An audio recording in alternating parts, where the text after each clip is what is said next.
Welcome to BrainBite Tutorials. नमस्ते। Coding की इस कमाल की दुनिया में आप सबका स्वागत है। आज हम उस पहली और सबसे ज़रूरी सीढ़ी के बारे में जानेंगे जिस पर हर प्रोग्रामर कदम रखता है, और वो है एल्गोरिदम। अब ये सिर्फ एक भारी भरकम शब्द नहीं है, बल्कि किसी भी मुश्किल समस्या को सुलझाने का एक, कह सकते हैं, जादुई तरीका है। अच्छा, चलिए इसे समझने के लिए एक सवाल से शुरू करते हैं। जरा सोचिए, सुबह उठने से लेकर स्कूल के लिए तैयार होने तक आप कौन कौन से काम करते हैं? क्या उन कामों को एक लाइन से बता सकते हैं? असल में आप हर सुबह अनजाने में ही अपना खुद का एक डेली एल्गोरिदम फॉलो कर रहे होते हैं। तो एल्गोरिदम बस यही है, किसी भी काम को पूरा करने के लिए दिए गए साफ साफ निर्देशों का एक सेट। जैसे सुबह उठना, फिर ब्रश करना, फिर नहाना और उसके बाद नाश्ता करना।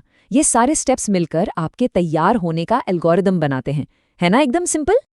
तो आज के सफर में हम इन 5 पड़ावों से गुजरेंगे।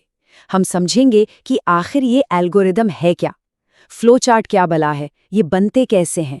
फिर हम खुद एक एल्गोरिदम बनाएंगे और हाँ, आखिर में आपके लिए एक मज़ेदार चैलेंज भी होगा। तो तैयार हैं? चलिए शुरू करते हैं। तो हमारा पहला सवाल, जैसा कि आपकी किताब में भी है, कि एल्गोरिदम से आप समझते क्या हैं? हमने अभी बात की कि ये सिर्फ स्टेप बाय स्टेप निर्देश है, पर इसके पीछे ना एक बहुत खास तरह की सोच काम करती है, और उसे कहते हैं एल्गोरिथमिक सोच। इसका सीधा सा मतलब है कि किसी भी बड़ी या मुश्किल प्रॉब्लम को देखकर घबराना नहीं है, बल्कि उसे छोटे छोटे आसान हिस्सों में तोड़ देना है। जब हम ऐसा करते हैं ना, तो कोई भी मुश्किल चीज बहुत आसान लगने लगती है।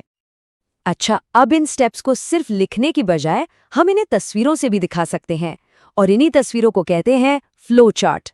समझ लीजिए, ये एल्गोरिदम का एक विजुअल रूप है, एक नक्शा। अब जरा इस स्लाइड पर गौर कीजिए। यहाँ 4 अलग अलग फ्लो चार्ट दिख रहे हैं। आपकी किताब का दूसरा सवाल भी यही है। इन्हें देखकर सोचिए कि इनमें क्या बातें एक जैसी हैं और क्या अलग है। ये आखिर दिखा क्या रहे हैं? इनकी बनावट को ध्यान से देखिए जरा। बिल्कुल सही पकड़ा। देखिए, सारे फ्लो चार्ट एक काम शुरू करते हैं और उसे खत्म भी करते हैं। सब में एकदम साफ साफ निर्देश हैं। ये तो हो गई समानताएं, पर फर्क है इनकी बनावट में। कोई सीधा सीधा चलता है, तो कोई एक ही काम को बार बार दोहराता है, और कोई सवाल पूछकर फैसला लेता है। मतलब जैसा काम वैसा फ्लो चार्ट। और ये जो अलग अलग तरह की बनावट हमने देखी ना, वो असल में एल्गोरिथम के 3 मेन बिल्डिंग ब्लॉक से बनती हैं: पैरेलल, कंडीशनल और लूप। चलिए एक एक करके इन्हें फटाफट समझते हैं। तो पहला है पैरेलल। इसका मतलब है समानांतर। मतलब जब 2 या 2 से ज्यादा काम एक ही टाइम पर होते हैं। इस उदाहरण को देखिए। जैसे ही टीचर ने नीतू को परफॉर्मेंस शुरू करने को कहा, तो म्यूजिक भी बजना शुरू हो गया और नीतू ने नाचना भी शुरू कर दिया। दोनों काम एक साथ। बस यही है पैरेलल एक्शन। हमारा दूसरा बिल्डिंग ब्लॉक है कंडीशनल। इसका मतलब है शर्त के आधार पर फैसला लेना। मतलब अगर ऐसा हुआ तो ये करो, नहीं तो कुछ और करो। चिंटू के इस उदाहरण से ये बात एकदम साफ हो जाएगी। चिंटू को बाहर खेलने जाना है, पर ये एक शर्त पर टिका है: मौसम कैसा है। यहाँ एक सवाल पूछा जा रहा है, क्या बाहर बारिश हो रही है? इस कंडीशनल का लॉजिक बहुत सीधा है।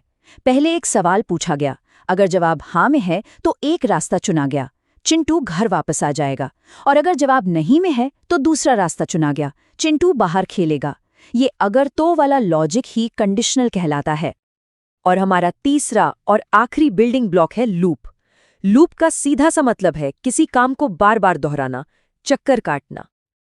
आपको वो फ्लो चार्ट याद है जिसमें रोबोट एक ही निर्देश को 4 बार दोहरा रहा था? वो एक लूप था।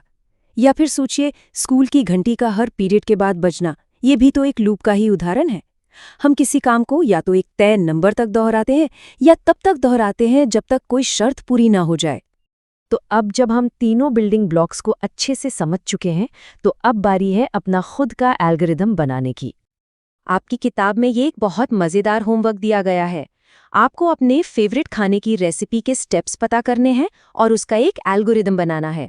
और हाँ, कोशिश ये करनी है कि उसमें पैरेलल, कंडीशनल और लूप तीनों का इस्तेमाल हो। चलिए, मैं आपकी मदद के लिए एक उदाहरण देता हूँ। मान लीजिए हमें मैगी बनानी है। स्टेप 1, एक तरफ पानी उबलने रखा और साथ ही मसाला पैकेट खोल लिया। ये दोनों काम एक साथ हो सकते हैं, तो ये हुआ पैरेलल। स्टेप 2, पानी उबलने तक इंतजार करना। ये एक तरह का लूप है, हम बार बार चेक कर रहे हैं। स्टेप 3, यहाँ एक शर्त है, यानी कंडीशनल। अगर पानी उबल रहा है तो नूडल्स और मसाला डालें। और स्टेप 4, 2 मिनट तक पकाना। ये भी एक लूप है। देखा कितना आसान है? तो आज हमने एल्गोरिदम की दुनिया में अपना पहला कदम रख दिया है। अब आपके लिए एक आखिरी चुनौती है, जो आपकी सोच को और भी तेज करेगी और दुनिया को देखने का नजरिया बदल देगी। सबसे ज़रूरी बात जो आज हमें याद रखनी है वो ये है कि एल्गोरिदम सिर्फ कंप्यूटर या कोडिंग तक सीमित नहीं है, वो हमारे चारों तरफ हैं। ट्रैफिक लाइट कैसे काम करती है, गेम के नियम क्या हैं, कोई रेसिपी कैसे बनती है, ये सब कुछ एक एल्गोरिदम ही तो है। तो मेरी तरफ से आज का सवाल ये है, जब आप स्कूल से घर जाते हैं तो क्या आप अपने आसपास काम कर रहे एल्गोरिदम को पहचान सकते हैं? ज़ेब्रा क्रॉसिंग पर रुकना, बस में चढ़ने के नियम या घर की घंटी बजाना? जरा सोचिए और देखिए आपको अपने आसपास कितने एल्गोरिदम मिलते हैं।